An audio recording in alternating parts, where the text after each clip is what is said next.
Solidarity, comrades. You will have to ignore my disheveled look.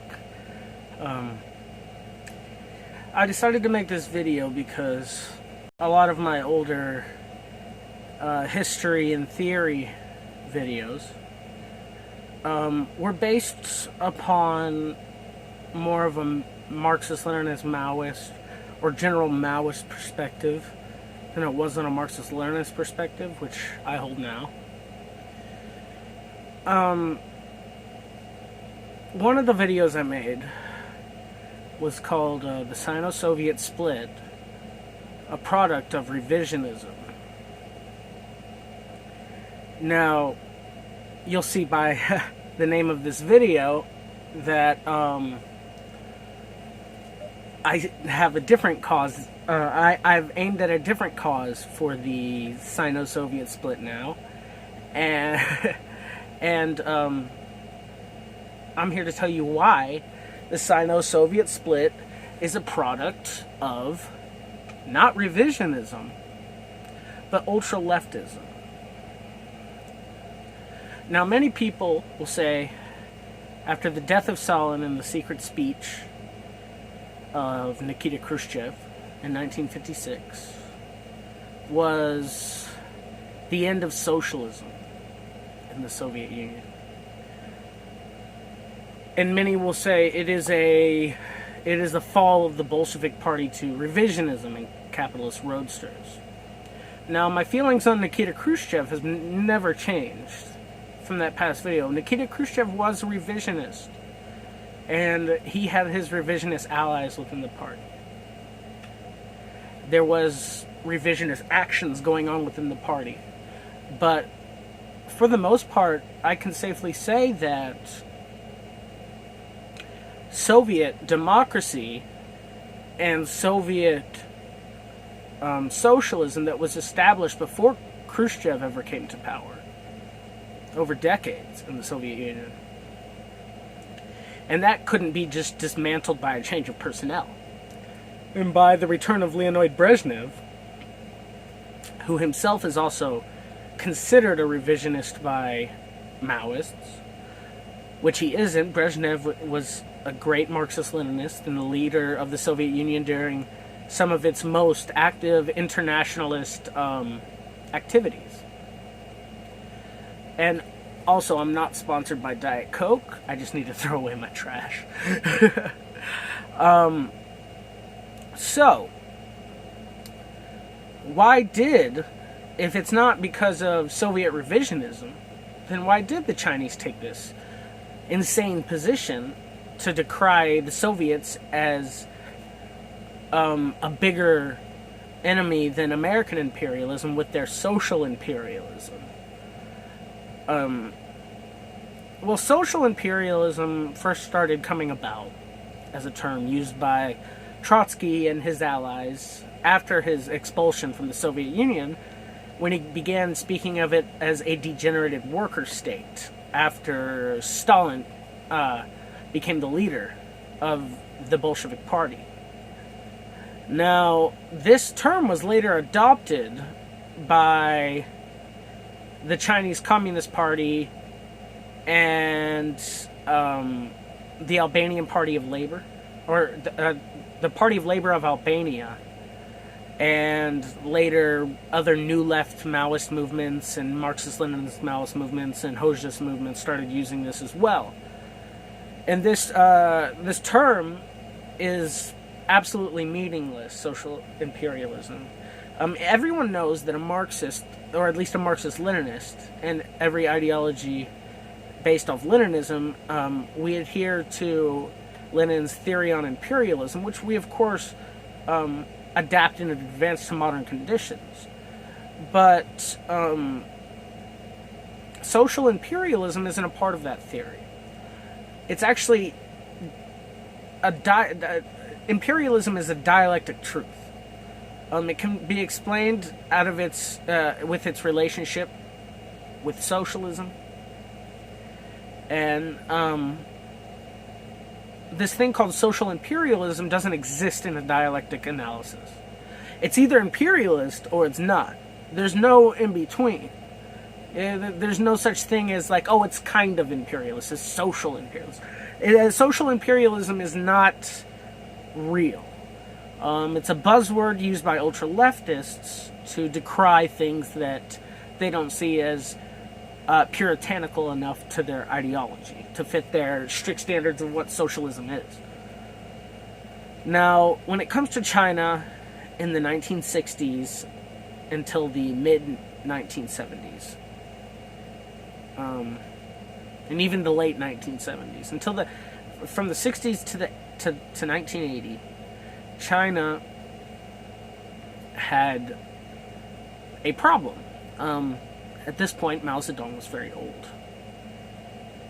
It's of my belief that he wasn't in his full capacity at this time. And there became a clique within the party. Commonly today, the leaders of this clique are called the Gang of Four. But it was so invasive to the core of the party that the Gang of Four, Lin Biao, people like this, began to implement what they called the Great Proletarian Cultural Revolution.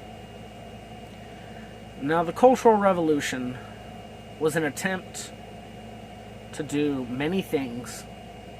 It was an attempt to advance socialism to communism in, I would say, almost an accelerationist type of way. To force out the culture instead of allowing it to wither as contradiction solved like a dialectical materialist would. They tried to eliminate it by force, which you do eliminate things by force, but you have to go about it in a scientific way. You can't just eliminate something because you decry it to not exist anymore. You have to slowly take down these systems, and to rip out the systems without properly, even knowing what the next step is, that's going to lead to problems. And see, the problem with the Great Proletarian Cultural Revolution is they had these lofty ideals, and they wanted to carry them out, but the only way to carry them out was to commit very, very extreme crimes against doctors and teachers. Of course, they also got anti-communist, but it got to the point to where it was a witch hunt. They were having people hung and shot that had nothing to do with counter-revolutionary things because they might have said something that sounded bourgeois. And a lot of these people carrying out this revolutionary justice were children. And this is a time where they were trying to accelerate towards this, cultural stage, whenever it needed to be when it was so divorced from a scientific advancement. It, to the point, was almost anarchy in some parts of the country, led by, the people who had monopoly on power, that being the Red Guards. So, during this time, China had developed, Mao Zedong had developed the Three Worlds theory. This theory being hugely influenced by people like Lin Biao and the Gang of Four and that ultra-leftist clique in the party that influenced Mao towards the end of his life. And I just want to say, I am a massive fan of Mao Zedong. I have the little red book tattooed on me. But the thing is that Mao Zedong either wasn't in his capacities or was no longer adhering to Marxist thought at this point, because what they were doing was trying to get this puritanical revolutionary society, like an idealized revolutionary society, without accounting for all the material conditions, and the conditions that did get in the way, they just wanted to violently remove them without thinking of the repercussions that had on wider society in China.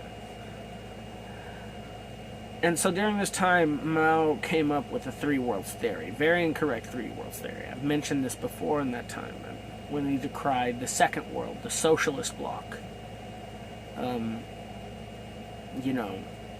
The Warsaw Pact and the communist nations of the world to be social imperialist, socialist nations to be social imperialist.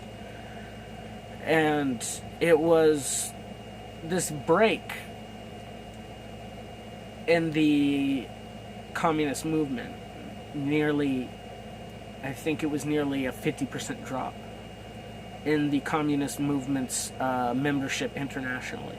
after this happened. The only larger drops were at the death of Stalin and the fall of the Soviet Union. So this took a detrimental toll on communist parties everywhere. Splits happened. The era of the New Left. All these micro-Maoist parties and that were decrying all socialism that had been built except for that had been in China. So at this point, China had become hostile towards socialism while holding a socialist economy and a socialist country themselves. So this was a problem. This was ultra-leftism incarnate. In almost no other instance in history has a nation been gripped by ultra-leftism like this before. We can see the detrimental cause of that. Fortunately, a hero came to answer the call. And the Marxist-Leninist faction of the Communist Party took over. This faction was led by a man named Deng Xiaoping, a revolutionary who was trained at the University of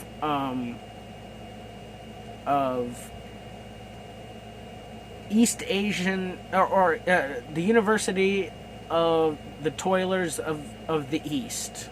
So basically it was a revolutionary school for Asian communists, and Deng Xiaoping attended it in the 20s.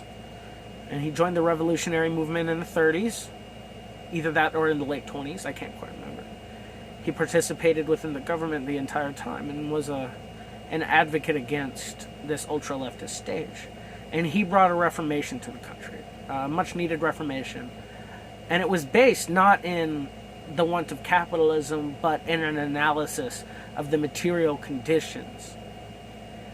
And while the Great Leap Forward made many great advances towards industrialization in China from its semi-feudal, semi-colonial past, China still did not have the productive forces that was needed.